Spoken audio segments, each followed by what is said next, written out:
Jeremy, honey, do you have any idea when you'll be returning home? Your father doesn't appear to be well. We've taken him to the hospital. Do you think you'll be able to make a visit? Oh, is it finally the moment to bid farewell to the old man? It's time. I've been waiting for this for years. That's not good at all. Why would you say something like that? This isn't the time for jokes. Dear, we need you here. Can you come?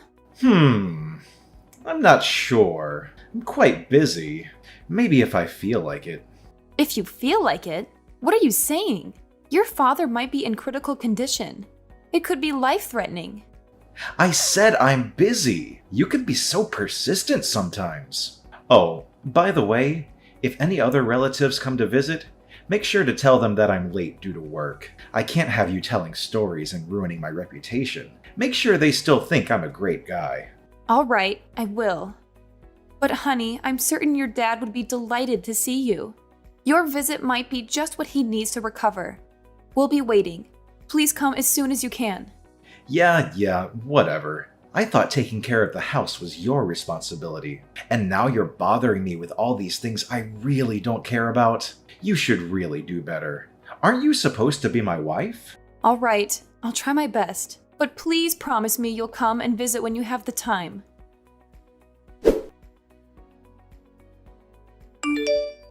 Are you at home? Yes, I am. Is something the matter? I thought you had taken the day off from work. It's clear you've been extremely busy with your job lately. You left in the middle of a funeral without even saying goodbye. I should probably let you know that I've quit my job. What? Why would you do such a thing? Haven't you heard? Dad left behind a substantial fortune. I didn't know about it until now, so there's no chance you knew. There's almost $5 million in his bank account. Really?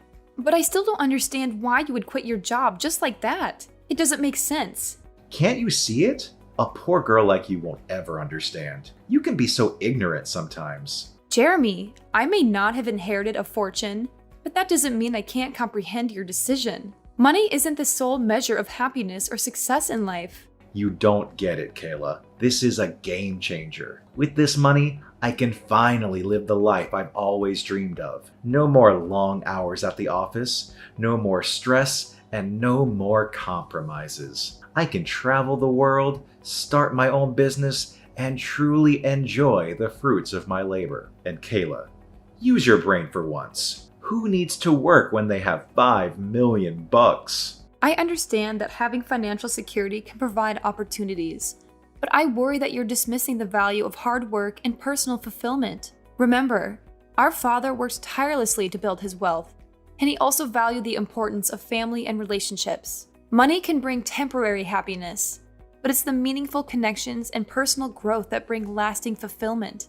You're so idealistic, Kayla. I've spent years struggling to make ends meet, constantly worrying about bills and debts. This fortune is my ticket to freedom and a life without limitations. I deserve to finally enjoy the luxuries I've always desired. I don't see where this is going. I just want you to consider the potential consequences of abandoning everything you've worked for. Success is more than just financial wealth. It's about finding purpose, making a positive impact, and maintaining healthy relationships. While money can open doors, it can't guarantee genuine happiness or fulfillment. Well, I do. I suppose I'm different from ignorant people like you who have nothing. You're pitiful. You just can't comprehend the mindset of a millionaire like me. That's why I detested living with you. Fortunately, we can finally put an end to it. Sorry, I'm not quite following. What do you mean by put an end to it? You can leave now. Get out of the house. Leave the house? Does that mean... Wow, you can actually understand something. Yes, it means I'm kicking you out. I don't need you anymore. I'm about to be able to get whatever I want with this money. I have no need for you. Wait, are you serious about kicking me out?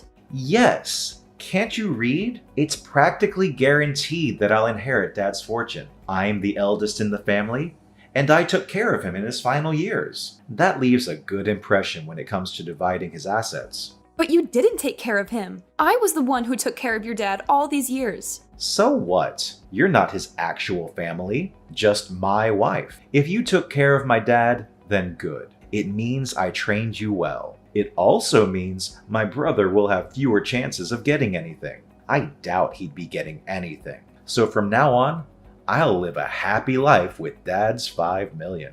But what you're basically telling me is that as soon as you thought that you were going to inherit the 5 million, you decided to kick me out. Is that correct? Yes, that's what I've been telling you for the past couple of hours. Anyway, now that you finally understand why I don't need you anymore, it's time to arrange our divorce. And no, don't worry about the costs. I'll cover all the fees. I'll even give you an extra $50,000 if you leave promptly. Really? You're willing to do that for me?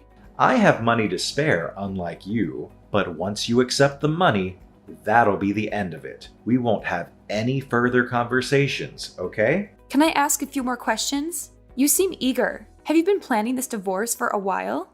But we didn't really have time to have a child. I was busy taking care of your dad, and you were rarely home. Enough with the excuses. Just get out of the house, will you? You'll have to leave eventually because I'm going to sell it. Sell it? Why? It holds so many precious memories with your dad. Probably more than I have. Don't you want to keep it? I'm preparing to buy a new house, and I need the proceeds from selling this one to help with the mortgage. I'm offering you $50,000. So stop complaining. It might be a significant sum for someone like you, but consider it as compensation for me cheating. I knew that you were really deceiving me the whole time. So I assume you'll be moving in with the woman you cheated on me with. Feeling jealous now? It doesn't matter. You'll be out of the house, and you won't have anything to do with me for the rest of your miserable life. It's only been 5 days since your dad passed away, and you're already planning to sell the house. I wanted to give you the benefit of the doubt, but it's clear you don't care about your father. You're talking too much. I no longer consider you my wife. You have no say in anything. I suppose you want me to thank you for taking care of Dad? But that was the one and only useful thing you did. Now that it's over, I have no reason to keep you. The 5 million is practically already mine. Just be smart for once. Take the $50,000 and leave. All right, then I agree to the divorce. That took you long enough. I want you to pack your things and be out of the house by the end of the day. Is that clear? Yes, I understand. Then fine. I'll prepare the documents and send them to you. Or maybe I'll leave them on the kitchen table when I leave. When will you transfer the $50,000 to my bank account? The sooner the better. My current savings should be just enough. I can't wait until I receive the inheritance. $50,000 is nothing compared to 5 million. Then please transfer the money today. I'll accept it as compensation for you cheating on me. Thank you for taking care of me, even though there really isn't much to thank you for.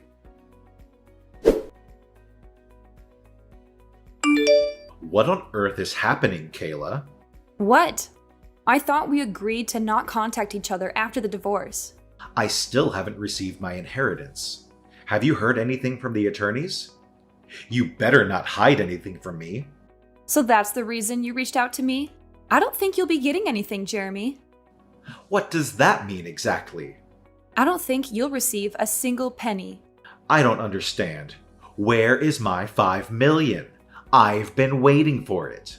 Frankly, I can't fathom how you believed you were entitled to anything. I'm the eldest in the family now that Dad is gone. I should be the one inheriting his entire fortune. Dad left a will. Did you know? Obviously not. Otherwise, I wouldn't be asking you what's going on. After the funeral, a court-appointed executor paid his respects. Apparently, he was named by your dad before he passed, and he was responsible for carrying out his wishes. We scheduled a meeting to discuss the contents of the will. Don't fret, it's all been settled. Why was I kept in the dark about this? Well, you barely attended the funeral. You left early, remember?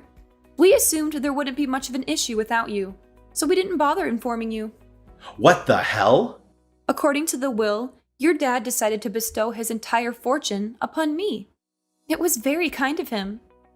I don't have time for this nonsense. Just tell me the truth. If you don't believe me, then why don't you ask your brother? He should be well informed since he was chosen to take over the family business. Are you joking? I suppose it doesn't concern you much since you never excelled at work in general, if I recall correctly. That's why your dad told you to work at a different company, right? Anyway, your brother inherited your dad's company, and I inherited his fortune. You? You inherited that 5 million? There must be a mistake. No mistake. I was the sole caregiver for your dad during his retirement years. It wasn't easy, especially since you prevented me from hiring help. The least you could have done was lend a hand, but you never bothered. Your dad remained silent, but he harbored resentment towards you for never lifting a finger or showing any concern. Why didn't he say anything? Why should he have to? You're his son. By the way, he also knew about the fact that you cheated on me. I assume that's why he chose not to leave you anything. The lawyer mentioned a fortune of 5 million, didn't he? Yes, that's correct. However, none of that money is coming your way. I'm just guessing here, but I'm pretty sure the lawyer never mentioned anything about you being the beneficiary. Our divorce is finalized, and we have no reason to stay connected. I have no intention of associating with you anymore. Don't you dare talk to me like that, you pathetic woman. Why do you get to keep all the money? You're not even related to my dad. You hardly knew him. I should be the one receiving the 5 million, not you. If I barely knew him, why would I have taken care of him all these years? I wouldn't have done something like that if I didn't know him, right? The reality is, I knew him much better than you did, especially in his final years. It's time for you to face the facts. You're a horrible person, and this is the consequence of your actions. Fine. Whatever. I guess you knew him. But that's not what we're discussing right now. Stop going off topic. Really? I believe it's entirely relevant. You're the one who started the conversation about what happened to the money, right? I'm just trying to be considerate and explain how your father, out of his kindness, decided to leave me his fortune. And I'm explaining why you won't receive a share from such a kind-hearted man. I don't see why you're having trouble understanding. He's still my father, though. Oh, now you suddenly care about him. I distinctly remember you didn't bother showing up when I called you from the hospital. The only thing you did was attend the funeral. And even then, you left early without paying your respects. It's clear you didn't even attempt to show grief. It's sad to think that you only saw your father as a source of wealth. That's not true. I don't know, but that's the impression most of your relatives, your father, and I had based on your behavior. But I suppose it doesn't really matter now. Regardless of the truth, just remember that you won't receive anything from him. Whatever you decide to do from now on, it's none of my concern. We're divorced, so do as you please where I can't see you. I'll make sure you regret your arrogance. And what about the $50,000 I paid you? What about that? We already discussed that. It's compensation. Compensation? What do you mean? It was your suggestion. Compensation for your infidelity. If you have any further issues, please address them with my lawyers. I have no interest in listening to your complaints all day. I have nothing more to say to you. But my money? Where's my money? Perhaps you should reflect on your behavior. You were so consumed with work that you rarely came home. You hardly contributed to taking care of the house, let alone your father. Even when you were home, you spent your days lounging on the couch, watching TV like a sloth.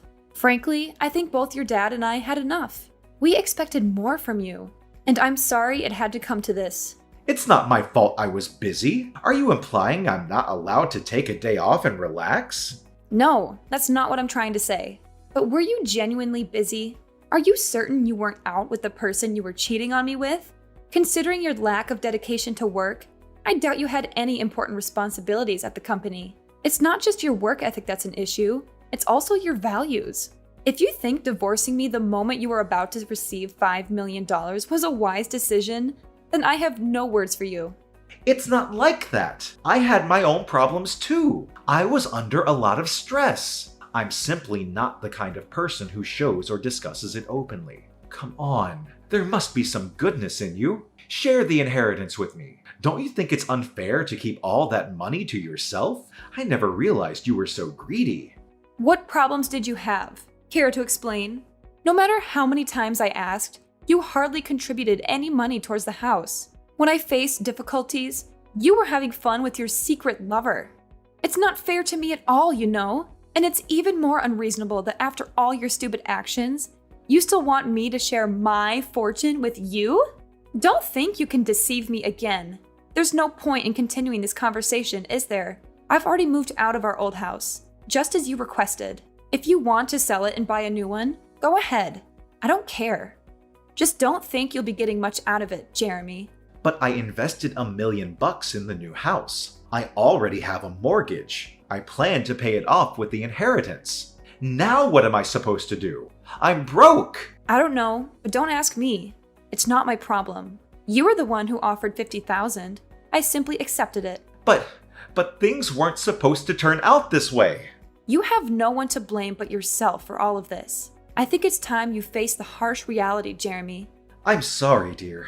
I apologize for my actions. Please forgive me. Give me my share of the inheritance, will you? Your father didn't leave you anything, remember? A portion of 0 is still 0. You're not receiving anything. I want nothing more to do with you. Everything your father left behind is now in my hands. I understand that I made mistakes, Kayla. But can't we find a way to move forward? I know I messed up, but I'm willing to make amends and change for the better. It's not just about your mistakes, Jeremy. It's about the years of disregard for our relationship and the pain you caused. It's about the sacrifices I made while you were too busy chasing after your own desires. Your apologies are empty words without genuine actions to back them up. I know I can't undo the past, but I'm willing to learn from my mistakes and work on rebuilding our relationship. We've been through so much together, and I still love you, Kayla. Love me? How ridiculous. You may say you love me, but your actions have proven otherwise time and time again. It's not just about the inheritance. It's about the years of emotional neglect and the disregard for our partnership. I understand that I hurt you, Kayla, and I'm truly sorry for that. I want to make things right and show you that I've changed, but we can address the issues that led us to this point and work on rebuilding our trust. Please, Kayla, don't shut me out completely. I know I messed up, but I still believe in us. Let's at least try to find common ground and work towards healing and understanding. It's over. Right now, I need to prioritize my own well-being and find happiness on my own terms. I hope you have fun with your job and your new girlfriend. But I don't have a job anymore. I don't have a job, and I have a mortgage to pay. Your ex-husband is going through a tough time right now. Shouldn't you fulfill your duties as a former wife and help me out? I'm not your wife anymore, honey. Did you forget? We got divorced. Please, help me. Even though we're no longer married, we spent years together. We used to love each other deeply. But did we really? If we did, it was a long time ago. The past few years have been incredibly challenging for me. I dedicated a significant part of my life to taking care of your dad. There are numerous things I missed out on, and I believe he recognized that too. I'm making up for lost time now. I'm sure he would want me to spread my wings. I understand that you feel like you missed out on things, but that doesn't erase the love we once had, right? Remember the time I always cared for you? And we also had our memories together. Jeremy, caring about someone and being in love are two different things. Yes, we shared a history, but that doesn't mean we should continue a relationship that isn't fulfilling for either of us. Life is too short to remain in a stagnant or unhappy situation. I can't imagine my life without you, Kayla. We've been through ups and downs, and I always thought we would find a way to make it work. I know it's difficult to accept, but sometimes relationships run their course. We both deserve to find happiness and fulfillment, even if it means going our separate ways. I'm nearly 40 now, but it looks like life will finally become better. I've spent years putting others before myself, and now it's time for me to prioritize my own well-being and personal growth. I'm sorry to say that I can't say the same for you, Jeremy. Don't give up on us so easily, Kayla. We can work through this. Could we please find a way to reconnect? No! Can't you just stop irritating me? Listen here. It's important to acknowledge that people change and evolve. The person I am today is not the same person I was when we fell in love. I've grown, and my priorities have shifted. It's time for both of us to embrace new chapters in our lives and discover what truly makes us happy. Goodbye, Jeremy. I hope we can find peace and happiness separately. After what happened between Jeremy and me, I made the decision to block him, ensuring that I wouldn't receive any messages or calls from him. It was a necessary step to protect myself from any further emotional turmoil. Interestingly, I recently heard from a close friend that Jeremy had been persistently seeking lawyers in an attempt to contest his exclusion from the inheritance. However, all of his efforts were in vain, as every legal professional he approached confirmed that he would not be entitled to any portion of the estate. It was at that moment, when faced with the unanimous verdict of legal experts, that Jeremy finally came to the stark realization that there was nothing more he could do to alter the situation. The consequences of his actions had caught up with him, leaving him not only emotionally shattered, but also financially devastated. Deep in debt and with his bank account drained, he had no choice but to accept the harsh reality before him. To make matters worse, as soon as his girlfriend discovered that Jeremy would not be receiving any inheritance, she promptly abandoned him, leaving him to face the consequences alone. Their plans for a new house, which were built on the expectation of financial security, crumbled away, leaving Jeremy in a state of despair and uncertainty. In a desperate attempt to seek assistance, Jeremy turned to me and other relatives, pleading for help and support. However, his pleas fell on deaf ears as all of us, having witnessed the pain he had caused and the consequences of his actions, refused to extend a helping hand. With no alternative left, Jeremy found himself in the position of having to find a new job.